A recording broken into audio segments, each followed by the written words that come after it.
Hi, I'm Simon and welcome to another one of my vlogs. Today I'm going to be talking about a new machine that's found its way into my collection, some games I've picked up recently, a couple of channels that I found interesting, and an event I'm going to be attending soon. So, firstly, let's take a look at the machine. Well, here in this carrier bag is something that I didn't expect to be receiving. My girlfriend went to visit her relatives at the weekend, and on Sunday she came back with, the usual bags and things that she'd taken with her, but armed with a big carrier bag and a smile on her face. And first thing she did when I opened the door was she gave me this. And I thought, well, this is a bit weird. I wasn't expecting a present. It's not my birthday. Well, I opened the bag and found this, a Commodore 64. Now, I've never owned one of these before, and so I've got quite an exciting journey ahead of me finding out all about this. It might surprise you, but of my group of friends, none of them had this machine. I had friends with Spectrums, friends with Amstrad CPCs, friends with BBCs, but none of them had a Commodore 64, so I don't think I've ever played on one. That's probably not true. I must have played on one in a shop somewhere, but I've never really used one. So, got that to look forward to. So it wasn't just the machine, there was also a nice box full of goodies. I must admit though, most of them, apart from Daley Thompson's Decathlon, I'd never even heard of. So that's going to be some quite good fun there, playing with all of those. Also came with a couple of joysticks. Yeah, so I've got an authentic QuickShot and a knockoff QuickShot called a Spectra Video. They look, aside from the name, they look pretty much identical. So I'll get to try those out along with all the games. Well, that's another system in the collection, and one I was not expecting. So I'm very happy, and hopefully I'll be doing a system review of it at some point in the future. Now let's have a look at the next thing I want to talk about. I picked up a few games. Those of you who saw the last vlog will remember that I spoke a bit about going to car boot sales, picked up a few bits and pieces, some joysticks, a couple of games, but I went back, had a look at another car boot sale, and found a few other little treats. The first of which is this, Fahrenheit. Now, for those of you who've never heard of this game, actually created by Quantic Dream, the people who brought us Heavy Rain recently on the PlayStation 3. Now, this isn't a prequel, but it's a similar kind of game from what I understand, so I'm very much looking forward to trying that out. And next I managed to pick up a game I've wanted to get for quite a long time, and that is Beyond Good and Evil. Now, it's something that had piqued my interest when I had a PlayStation 2 as my main games machine, but never got round to buying it.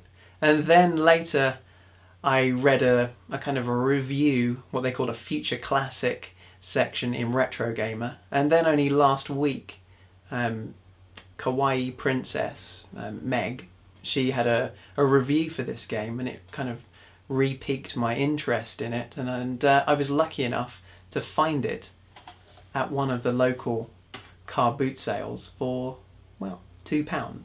Well, it was in with, I've got 5 games for £8, so it was a bit less than £2. Another title I picked up along with it was this, Broken Sword. It's got quite a good reputation as being a really interesting adventure story, so I'm looking forward to playing that one too. And I also got Ultimate Spider-Man. Now, somewhere deep in the back of my mind, I'm sure I remember someone telling me that this is a good game, so I decided to pick up this, one of the Web Slingers titles. Do like Spider-Man and have some fond memories of some of the older Spider-Man games, so hopefully this is going to be a good one. The other two titles I picked up, I'm kind of interested in, but I picked up Guitar Hero, never played it, but thought it might be an interesting one to have if I ever want to review the Guitar Hero series at some point.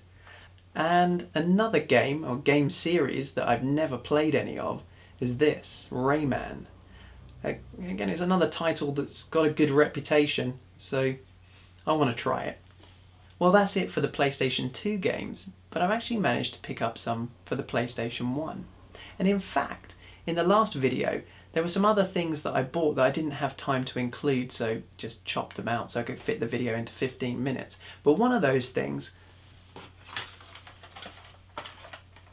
was a PlayStation 1. Yeah. Now, I had a PlayStation 1 since launch day in the UK, and it served me pretty well until it started skipping and not reading the discs properly, and one fateful day, I got a little bit upset with it and kicked the door off and threw it out a window. Whoops. So I was thinking I was going to be, when it came around to reviewing the PlayStation 1 in a few weeks' time, it was going to be a case of reviewing a game on the PlayStation 2, but I then found this for £4 with a couple of controllers and a few crappy games. So I thought, best pick it up. It's a bit of a bargain. But I did also recently pick up a couple of good games for it. Those of you who watched the episode 3 of Gamer's Living Room will remember there was Shadow of the Beast, and Shadow of the Beast was created by Reflections. And they also made this on the PlayStation 1, Driver. Now, I haven't played it, but I'm interested in taking a look at it. Reflections are quite an interesting team, so yeah, I'm going to look forward to giving that a bash. And then, based on a recent video by Retro Ahoy, I decided to pick up Carmageddon. I was very lucky to find a near mint copy of it for 50p. So it's great. It's got the booklets, it's got the CD, all in excellent condition. Well, that's it for the pickups, but I just want to take a little time to mention a couple of channels that I've stumbled across recently. Now, I'm sure most, if not all of you, have watched the retro community videos that Trouble8385 does every week. And I was waiting to see his 100th episode, and I just checked out his channel and I saw quite a nice post left by another YouTuber who goes by the name of Pixel Justice 20XX. And I thought, well, I'm going to go and check out his channel.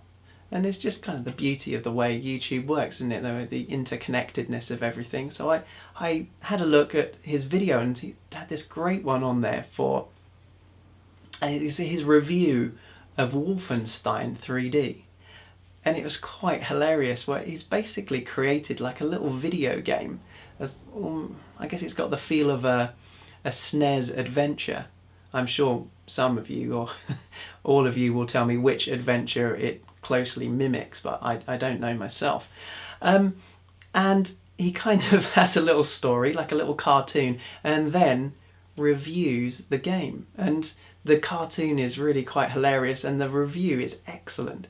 And so, you know, I was watching that, and then he had a couple of other people on his video, one of which goes by the name of Lawn Boys Post 1975. And I just liked his little sketch, his little kind of cameo appearance in this video. And so I went and checked out his channel and thought, wow, that's really great as well. Just someone who's very natural in front of the camera and had some really interesting things to say. Well, those are just a couple of channels I've really enjoyed watching recently, and if you haven't checked them out already, then I suggest you do, because they are both very cool. On to my last thing, and that is an event that's coming up soon. On the 3rd of September in Leicester, at Phoenix Square, there's an event being held called Retroactive, and it's being hosted by a YouTube content creator called UK Retro Addict. Now, I've been watching his channel for a little while. He does a lot of great pick-up videos, and he's been promoting this Retroactive for probably less than a month. and it's already sold out. It was originally my intention to mention it to you guys just in case you wanted to go, but it's sold out. There are no tickets left. It's quite a shock. I was shocked. He was shocked. But I suppose it shouldn't have been really. I mean, this kind of event where there's 50 computers and consoles exhibiting games, in fact, what exhibiting? The games are there for you to play for free. There's an arcade room on free play. There's 80s movies on show. And, well, I guess a lot of cool people are going to be there. And I suppose it's not really that much of a shock that it sold out. So I'm really looking forward to that, of course. Free play video games all day long. Fantastic. Well, from my spare room to your wherever, this is Simon signing off. Bye bye.